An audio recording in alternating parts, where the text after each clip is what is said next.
Mil mensajes. Hoy estamos con el 425. El 425 nos trae una forma que realmente se transforma muchas veces en algo muy grave, muy particular en todas y cada una de nuestras vidas, tanto en las relaciones individuales como en las relaciones colectivas, inclusive en las relaciones más fuertes, más grandes, más intensas. ¿Por qué? Porque es el paso anterior a la guerra. Es decir, estamos hablando del antagonismo,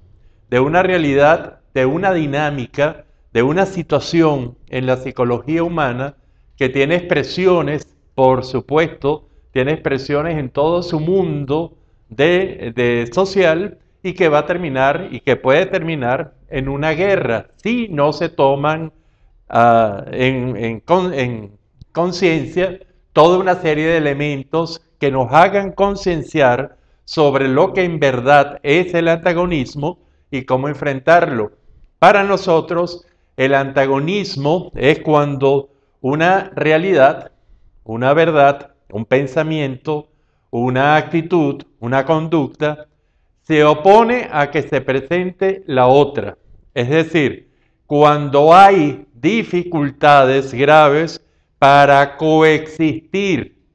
ya sea en la persona, en el ser, ya sea también la coexistencia en el estar en el mismo sitio, genera mucho antagonismo y es consecuencia de graves situaciones, y también en el hacer, cuando el hacer de una forma se contrapone con el hacer de otra forma. Y es decir, estamos enfocando el antagonismo dentro de lo que llamamos el triángulo del vivir. Es ese ser, hacer y estar. Cuando nosotros entendemos que el antagonismo, y de hecho lo usamos así en nuestra teoría de la convivencia, en el cual se dan diferentes situaciones entre la guerra y la paz, nosotros comenzamos a entender que el antagonismo también, así como puede ser la consecuencia,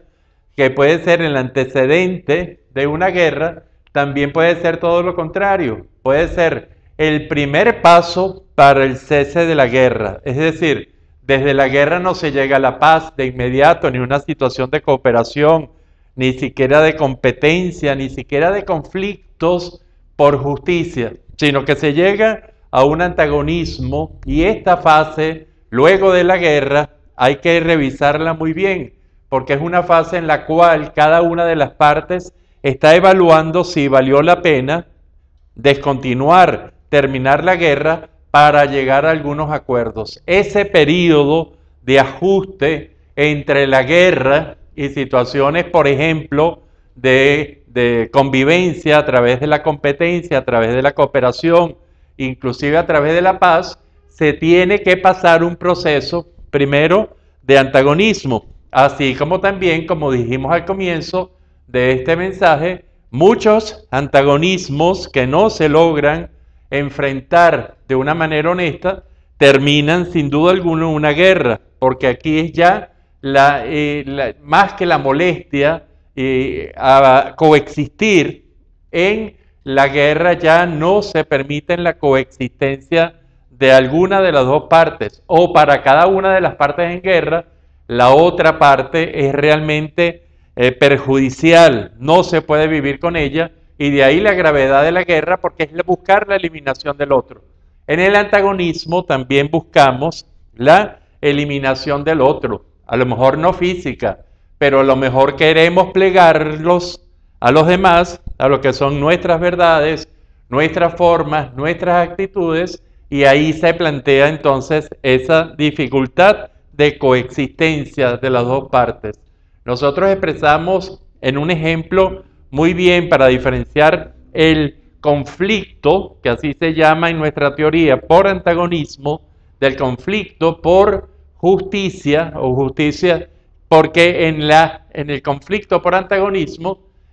cada uno es la oposición, es como si todo el mundo tuviese como obstáculo para que el otro sea, para que el otro esté, para que el otro haga. Mientras que en el conflicto, realmente por justicia, es como si los dos quieren llegar a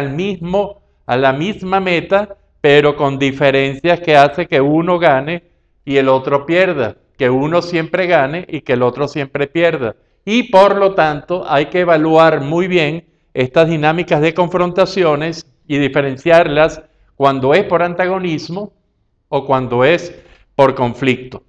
Esto es tan importante que como expertos en psiquiatría, nosotros vemos muchas veces que los grandes problemas de mucha gente comienzan con sus propios antagonismos. Es decir, en esa comunicación interna que todos y cada uno tenemos dentro de nuestra mente, en donde parecen que en resumen están hablando dos, que siempre tienen diferentes posiciones, la presencia de antagonismos en nosotros mismos, en nuestra forma de pensar, en cómo hacemos los pensamientos, en cómo enfrentamos las diferentes realidades. Si hay dos realidades antagónicas, realmente se presenta un conflicto.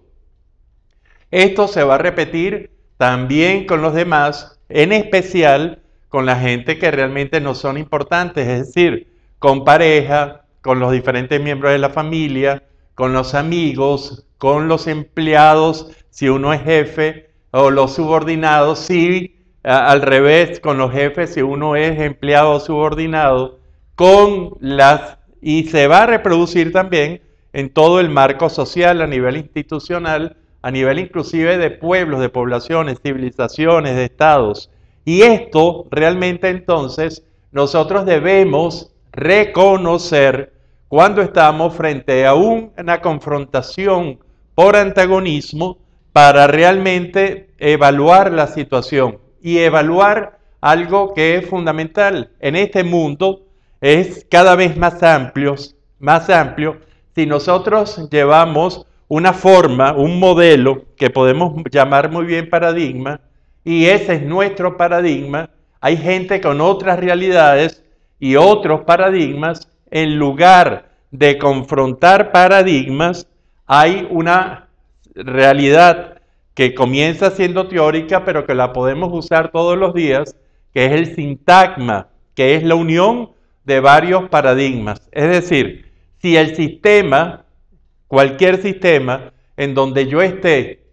hay varios paradigmas y algunos paradigmas pueden ser inclusive contradictorios o antagónicos, cuando nosotros estamos en la posibilidad teórica y en la posibilidad real de ampliar ese sistema, de hacerlo más grande para que quepan, para que estén, para que coexistan dos paradigmas diferentes, entonces estamos haciendo, es como un supraparadigma que también envuelva a los otros dos y estamos en una nueva situación y estamos haciendo que esos antagonismos que eran de vida o muerte muchas veces se transformen en simples elementos de discusión, que claro está, de acuerdo a la valoración que le dé cada quien, es importante, pero que uno puede entonces buscar cómo hacer, y aquí está la inteligencia de muchos líderes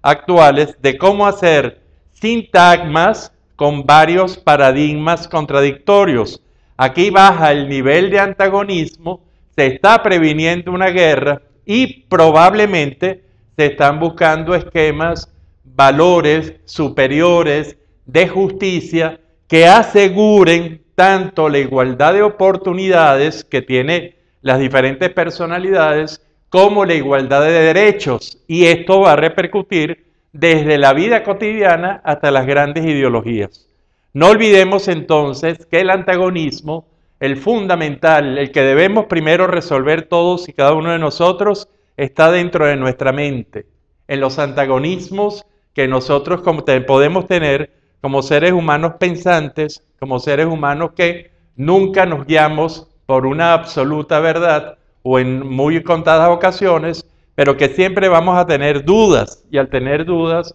probablemente se planteen dos soluciones diferentes a una misma dinámica, un mismo problema, y podemos caer en antagonismos. Si reconocemos el antagonismo y lo sabemos manejar con diferentes estructuras, como podría ser, por ejemplo, El paradigma, por ejemplo, también podría ser no debatir para imponer nuestra verdad, sino abrirnos un poco a que el otro puede tener parte de verdad o inclusive toda la verdad y que nosotros vamos a ser mejores si aceptamos esa verdad a través de toda una serie de razonamientos y de conocimientos importantes. Entonces, no cerrarnos cuando tengamos un antagonismo y tratar de solucionar este antagonismo más que con la guerra, con un debate, es decir, con una contraposición de argumentos para ganar. Pero si aún eso nos está dividiendo en los antagonismos,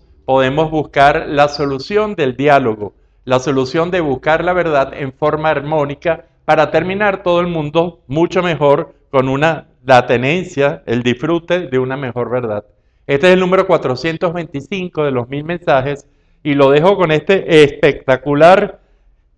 cuadro de este artista venezolano, Villavicencio, un tepuy en el medio de la gran sabana. Usted puede ver este hermoso cuadro y otros en el Patio Latinoamericano del Arte. Esto queda en la Avenida Los Mangos, cruce con segunda transversal de la urbanización de La Florida, en Caracas, Venezuela. Los dejo para que piensen sobre los antagonismos, cómo entenderlos, cómo enfrentarlos y cómo ser mejor personas a través de su enfrentamiento correcto. Será hasta el próximo de los 1000 mensajes.